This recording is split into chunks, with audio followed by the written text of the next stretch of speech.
معارض ہے، مخالف ہے، پھر ہم دوسری حدیث کو قبول کر دیں گے، الیاذ باللہ۔ یہ تقلید کا نقصان، امام صاحب کے مقلد بنے، ان کی تقلید کی، اور یہ کیا اصول بنایا کہ حدیث آ گئی تو ہم، اور ہمارے امام صاحب کے قول کے خلاف حدیث آ گئی تو ہم حدیث کو محمول کریں گے کہ یہ حدیث منسوخ ہو جائے، الیاذ باللہ من ذالک۔ کیسے یہ مقلد ہیں، امام صاحب کی بات کو نہیں چھوڑا، امام صاحب کی بات کو نہیں چھوڑا، بلکہ نعوذ باللہ میرے پیغمبر صلی اللہ علیہ وسلم کی حدیث کو چھوڑ دیا اور اس کو نسخ پر، منسوخ پر محمول کر دیا۔ اور اسی طرح محمود حسن دیوبندی ہیں، انہوں نے تقریر ترمذی کے اندر ایک واضح عبارت لکھی ہے جس میں وہ بیع خیار کا مسئلہ ہے، اس کو ذکر کرنے کے بعد فرماتے ہیں الحق والانصاف ان ترجیح للشافعی فی هذه المسألة ونحن مقلدون یجب علینا تقلید امام ابی حنیفہ، کہ حق اور انصاف کی بات تو یہ ہے، حقیقت کی بات تو یہ ہے،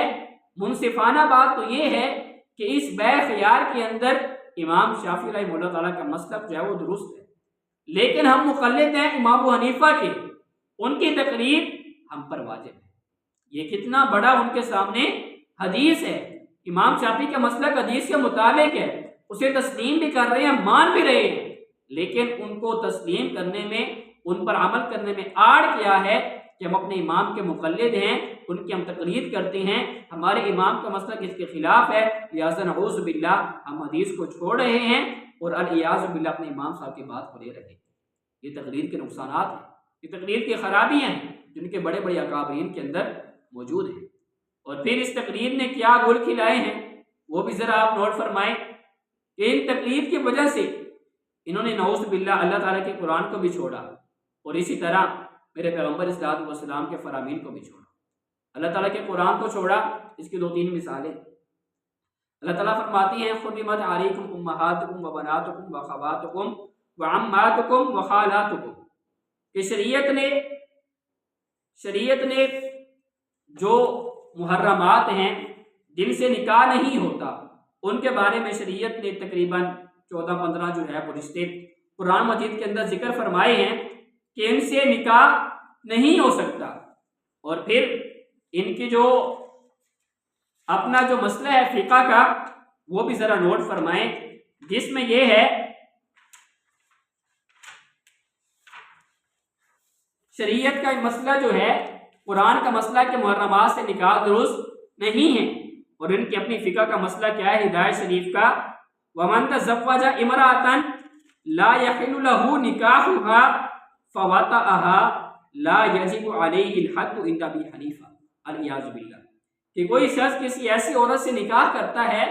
جس سے نکاح کرنا حرام ہے، اب ماں سے نکاح کرنا حرام ہے،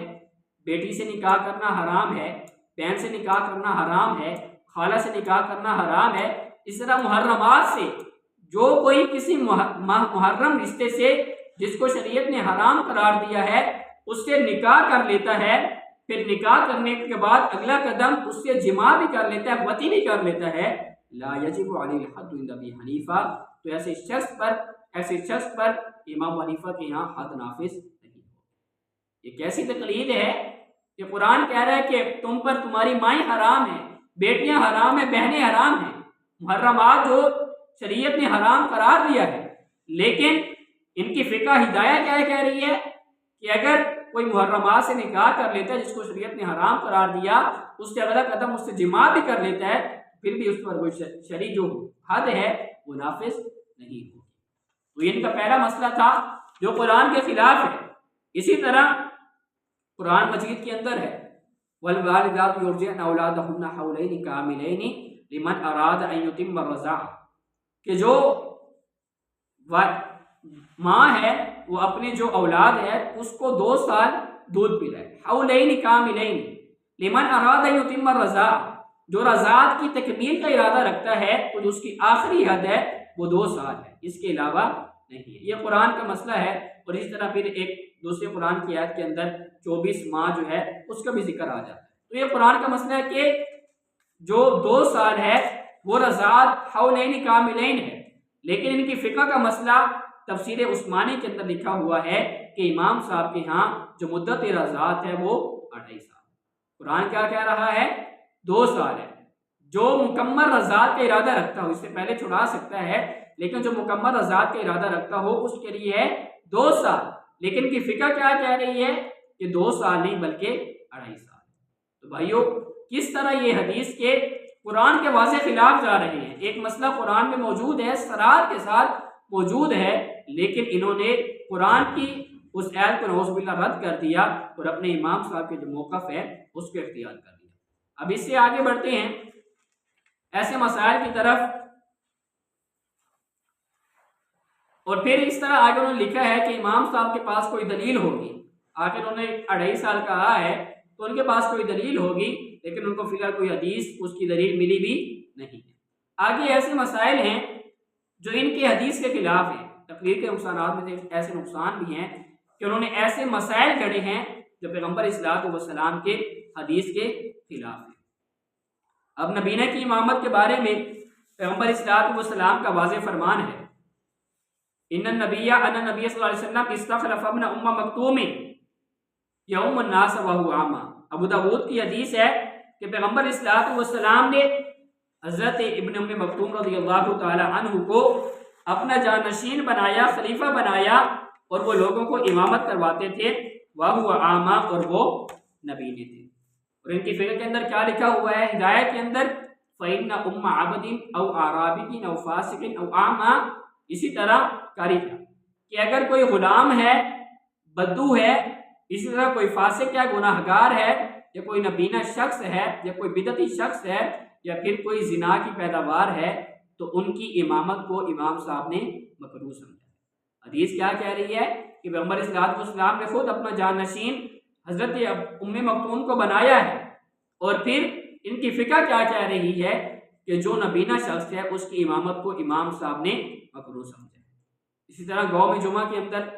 صحیح بخاری کے اندر امام صاحب نے باقاعدہ باب باندھا ہے جمعہ گاؤں کے حوالے سے، جو قراب بستی ہے، چھوٹی سی بستی ہے، اس حوالے سے، جمعہ پڑھنے کے حوالے سے، اور پھر آگے حدیث بھی لے کر آئے ہیں۔ لیکن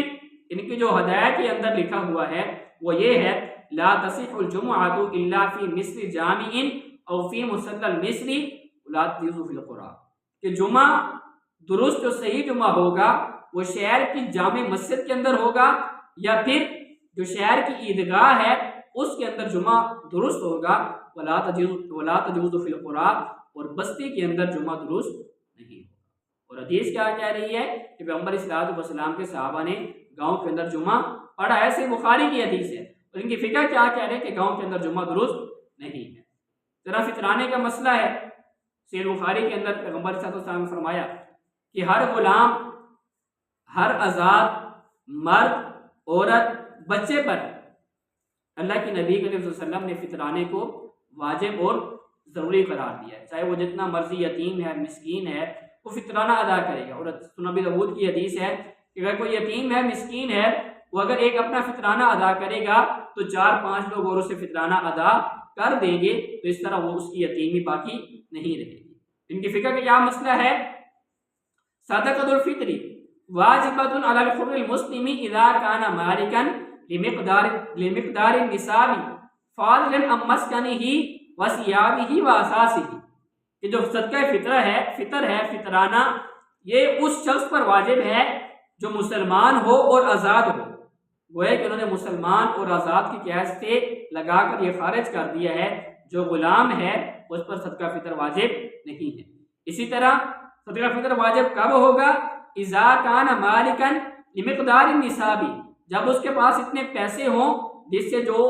نصاب ہے شریعت کا، زکوٰۃ ہے، وہ لاگو ہوتی ہے، جب اس کے پاس اتنے پیسے ہوں تب اس کا فطرانہ جو ہے وہ واجب ہوگا۔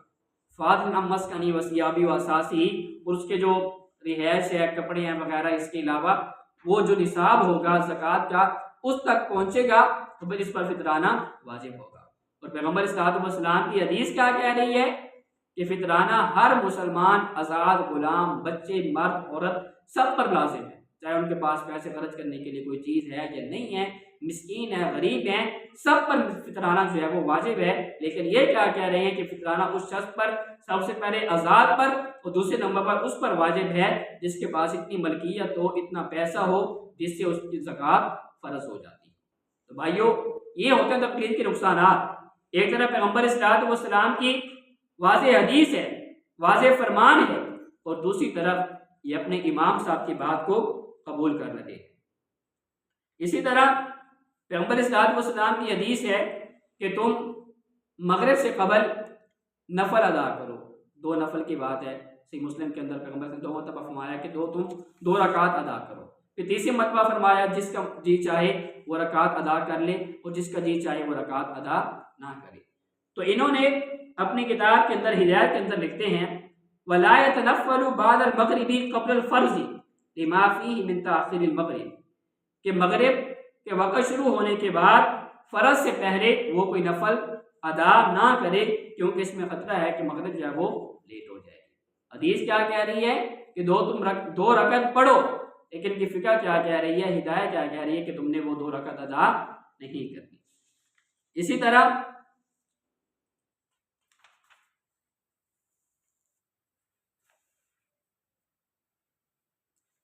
ایک اور حدیث کے اندر پیغمبر صلی اللہ علیہ وسلم نے فرمایا ان نبی صلی اللہ علیہ وسلم نہا عن ثمن الکلب ومہر البغی وحلوان الکاہن، کہ پیغمبر صلی اللہ علیہ وسلم نے جو کتے کی کمائی ہے، قیمت ہے، اس سے منع فرما دیا۔ وہ ہے کہ کتا کو ہم اس کی خرید و فروخت جائز نہیں ہے، اور ان کی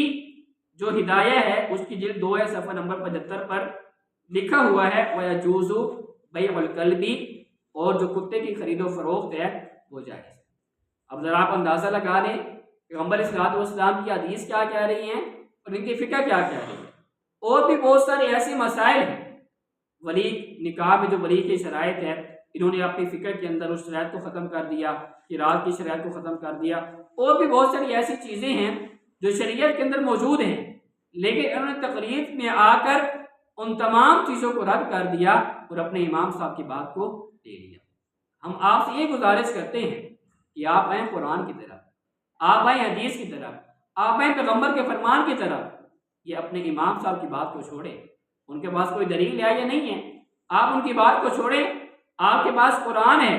آپ کے پاس پیغمبر صلی اللہ علیہ وسلم کے فرامین موجود ہے، آپ ان پر عمل کریں۔ اور ہم آخر میں آپ سے یہ سوال کرتے ہیں کہ اگر آپ کے یہاں تقلید کرنا ضروری ہے تو امام صاحب سے بڑے تو صحابہ ہیں، تو پھر ان کی تقلید ہونی چاہیے۔ آپ سب بھی مانتے ہیں، ہم بھی مانتے ہیں کہ جو آپ کے امام صاحب ہیں ان سے بڑے تو صحابہ کرام ہیں، تو گویا کہ جو بڑا ہے اس کی تقلید ہونی چاہیے۔ اگر تقلید ضروری ہے تو پھر آپ